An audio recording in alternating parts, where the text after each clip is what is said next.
விருதுநகர் மாவட்டம் கிருஷ்ணன் கோவிலில் கல்வி பணியில் கடந்த 34 ஆண்டுகளாக சிறப்பாக சேவையாற்றி வரும் VPMM கல்வி நிறுவனங்கள், கலை மற்றும் அறிவியல் கல்லூரி, பொறியியல் கல்லூரி, நர்சிங் கல்லூரி, கல்வியியல் கல்லூரி உள்ளிட்ட பல்வேறு கல்வி நிறுவனங்கள் ஒரே வளாகத்தில். ராஜகம்பரன் சார், எப்படி சார் பாக்குறீங்க? நீங்க 3 பேரும் பேசினாங்க, உங்களுடைய கருத்து என்ன? அது 8 தலித் அமைச்சர்கள் இருக்கிறாங்க, இது யாருமே செய்யாத சாதனை அப்படிலாம் வர்ணிச்சாங்கல்ல. கோயம்புத்தூரில் ஒரு இன்ஜினியரிங் கல்லூரி மாணவன் 20 பேரால் அடித்து கொலை செய்யப்பட்டிருக்கான், அமுதன்கிறவன். நம்ம பேசி கொண்டிருக்கிற போதே நீங்கள் திருவெற்றியூரில் இன்றைக்கு பட்டப்பகலில் ஒரு +2 மாணவன் அடித்து கொலை செய்யப்பட்டிருக்கான். போதைப் பொருள் புழக்கத்தினால தான் இந்த கொலை நடந்தது அப்படின்னு அந்த பாதிக்கப்பட்ட அதை யாரெல்லாம் அதை புழங்கினாங்கிறத அவன் தகவல் சொன்னதுக்காக கொல்லப்பட்டிருக்கான் அப்படின்னு அந்த பாதிக்கப்பட்ட அந்த மாணவனுடைய தாயார் சொல்கிறாங்க. ஆனால் போலீஸ் பல பொய் வழக்குகளை போட்டு அவன் செல்ஃபோன் திருடினான், அவன் சமையல்காரங்களை தாக்குனான், அப்புறம் கோஷ்டி மோதல் அப்படின்னு சட்டப்பேரவையில் அமைச்சர் தப்பான தகவல்களை சொல்கிறாங்க. நான் கேட்குறேன், அவர் சொல்றதில்ல இதுக்கு முன்னாடி இருந்த எல்லா பழமையான மரபுகளையும் நாங்கள் உடைச்சிருக்கிறோம், அதான் ஜனநாயகம் அதே நீங்களே நல்ல பாயிண்ட் சொல்றீங்க. இதுக்கெல்லாம் முன்னாடி பதில் சொல்ல வேண்டிய இடத்துல ஆட்சியாளர்கள் இருந்தாங்க, இவங்க பதிலே சொல்லாமல் இருக்காங்க. இப்போ ஜனநாயகத்தை உடைச்சிட்டாங்களா, மரபை உடைச்சிட்டாங்களா? இதுதான் மரபை உடைக்கிறது. முன்னாடிலாம் பத்திரிகையாளர்களை அனுமதிப்பாங்க முதலீட்டாளர் மாநாடு. அரசாங்கம் ரகசியமான மர்ம குகையா அவர் என்ன செய்ய போறாருன்னு யாருக்குமே சொல்ல மாட்டாங்களா?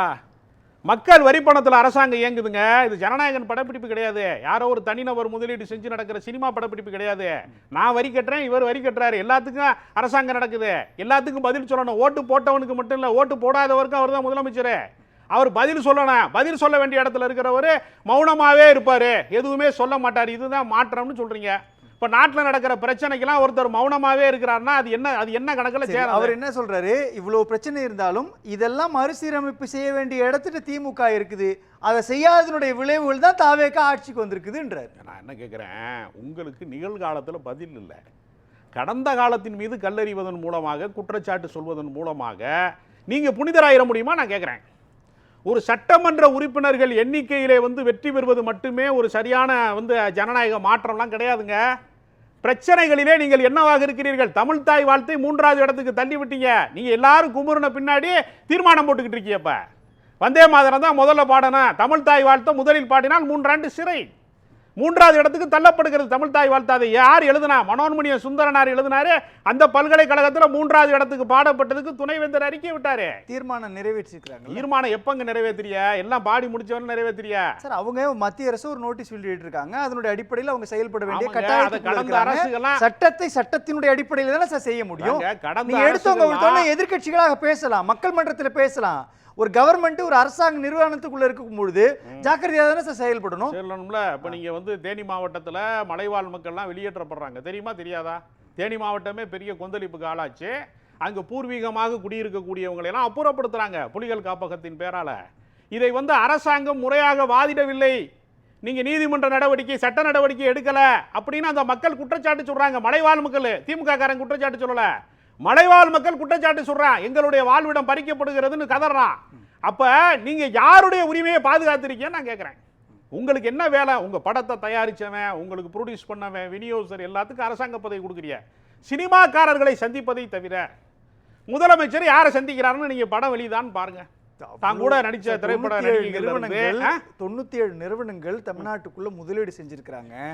1 லட்சத்துக்கும் மேற்பட்டவங்களுக்கு வேலை வாய்ப்பு கிடைக்கும். கடந்த அரசு செயல்பாடுகளுடைய தொடர்ச்சியா அவர் பேசிட்டு இருக்காருங்க. நான் கேட்கிறேன், எனக்கு என்ன ஒரு சந்தேகம் வருதுன்னா, முதலமைச்சர் அரசியல் பேசிக்கிட்டே இருக்கணும், வளர்ச்சி திட்டங்களை பத்தி பேசுவாரா? தெரியாதனால தானே பேசாம இருக்காரு. பேசிக்கிட்டே இருக்கணும்னா இந்த நாடு ஜனநாயக நாட்டுல பேச்சின் மூலமா தானங்க உரிமை பெற முடியும். பேசாம இல்ல, அப்படியே திமுக மறுசீரமைப்பு பத்தி யோசிக்கணும். எப்படியே அப்புறம் ஏன் திமுக மறுசீரமைப்பு பத்தி யோசிக்கணும்? ஏங்க, இது ஒரு அரசியல் கட்சி கால மாற்றத்தில் பல நிகழ்வுகளை சந்திக்குங்க. இது எல்லா காலத்திலையும் உள்ளதுங்க. என்ன இது ஒரு அதிசயமா சொல்றீங்க? ஒரு கட்சியில ஜெயலலிதாலாம் எப்படி மாவட்ட செயலாளர் காலையில எந்திரிச்சு ஜெயா பிளஸ் செய்தியை பார்க்கணும், இல்லைன்னா நமது எம்ஜிஆர் பேப்பரை படிச்சா அவர் அமைச்சரா இருக்கிறாரா இல்லையான்னு தெரியாது. எங்க ஊர்ல ஒரு விழாவுக்கு கூட்டிட்டு வந்தாங்க ஒரு அமைச்சரை, அவர் பேசிட்டு இருக்கும் போதே அமைச்சர் பதவி பறிக்கப்பட்டதுன்னு நியூஸ் ஓடிக்கிட்டு இருக்கு, ஃபிளாஷ் நியூஸ். என்ன கட்சியில மாற்றத்தை ஏற்படுத்துவது, உட்கட்சி ஜனநாயகத்திற்குள்ள பல மாற்றங்களை நிகழ்த்துவது என்பது எல்லா கட்சியிலையும் நடக்கிறதுனா. இப்போ இங்க கோஷ்டி இல்லையா, ஆதவர்ஜனா கோஷ்டி ஒன்று இருக்கு, ஆனந்த் கோஷ்டி ஒன்று இருக்கு. அவரை பார்க்க போனா இவருக்கு பிடிக்காது, இவரை பார்க்க போனா அவருக்கு பிடிக்காதுன்னு கட்சிக்காரன் சொல்றான்ல தாவேக்கால. எந்த கட்சியில அது இல்ல? பண்ணையாருங்கிறாரு. இப்ப ஆதவர்ஜனா தனி விமானத்துல போறாரு. அவர் என்ன ஏழையா? ஏழை குடிமகன் அவரு? விளிம்பு நிலை மனிதரா? கூலி வேலை பார்க்கிறவரா? பாட்டாளி வர்க்கத்தை சேர்ந்தவர் அவரு? அவர் யாருங்க அவரு? அவர் வசதியானவர் தானே. நீங்க எவ்வளவு கணக்கு காட்டியிருக்காரு, வருமான வரி கணக்கு காட்டியிருக்காரு. என்னமோ பண்ணையாரு, அங்க பண்ணையார்கள் இல்லையாப்ப அந்த கட்சியில? அந்த பண்புகளை மாத்தணும் தானே டிடிஎஸ் ரவிச்சந்திரன் சொல்றாரு. என்ன ஒரு குடும்பத்தை சேர்ந்தவர்கள் தான் அரசியல்ல தொடர்ந்து இருக்கணும் அப்படின்ற மரபை தாவேகா உடைச்சிருக்குன்றாரு. சார் இங்க எத்தனை பேருக்கு சார் அவங்களோட அரசியல் அடையாளம் இருக்குது? தாவேகாவுக்குள்ள இருக்கக்கூடியவங்களுக்கு எத்தனை பேருக்கு அரசியல் அடையாளம் இருக்குது? இவருடைய பையன் இவருடைய மகன் இவர் அப்படின்ற பாரம்பரியம் இருக்குதா? அந்த மரபை உடைச்சிருக்கிறோம். 8 அமைச்சர்கள் பட்டியல் சமூகத்திலிருந்து வந்திருக்கிறாங்க. வந்ததுக்கு பின்பு ஒரு பட்டியலின மாணவன் அடித்து கொலை செய்யப்படுவதற்கு யார் குரல் கொடுக்கல? போய் பார்க்கவே இல்லையே.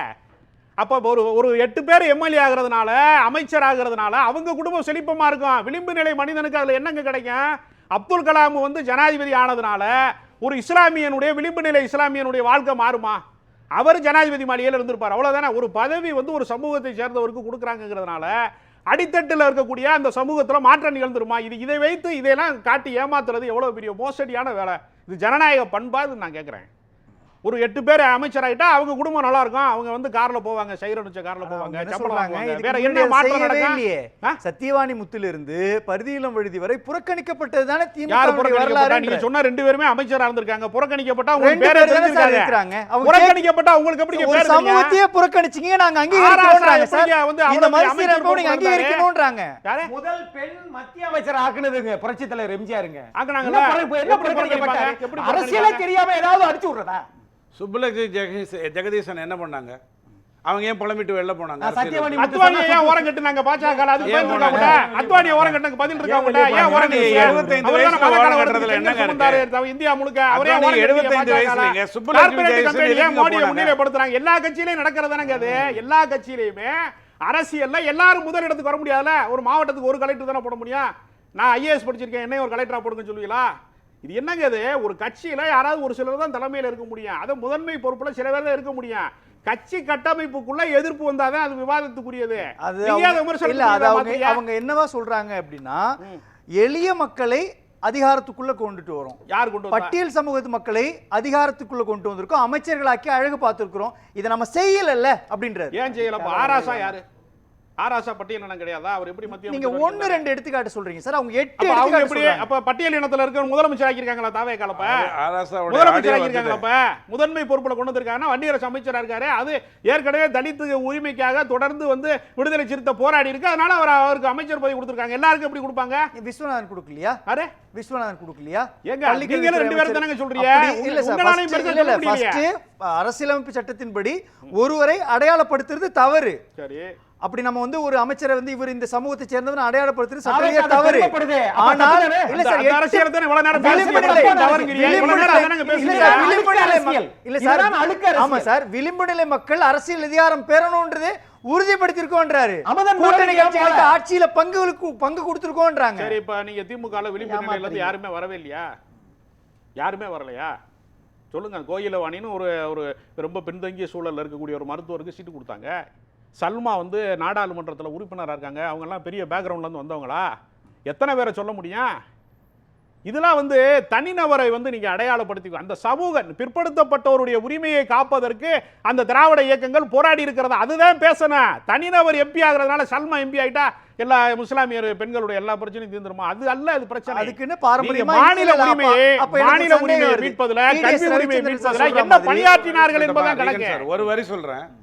ஐயுஎம்எல் கட்சி வந்து வெளில வந்துட்டு ஒரு பேட்டி கொடுக்குறாரு சார். எங்கள் ஆஃபீஸ்க்கு எந்த சிஎம்மும் வந்ததில்லை சார். 64 வருடமா திமுக கூட்டணியில இருந்தாங்க. பெரும்பான்மை நிரூபிக்க முடியல வந்தாங்க. இது ஒரு பெரிய பெருமிதம். அது ஐயுஎம்எல் சொல்றாரு, எங்க ஆபீஸ்க்கு எந்த சிஎம்மும் வந்ததில்லை. 64 வருடமா கூட்டணியில இருந்தவர் விஜய் வரேன்னு சொன்னாராமா.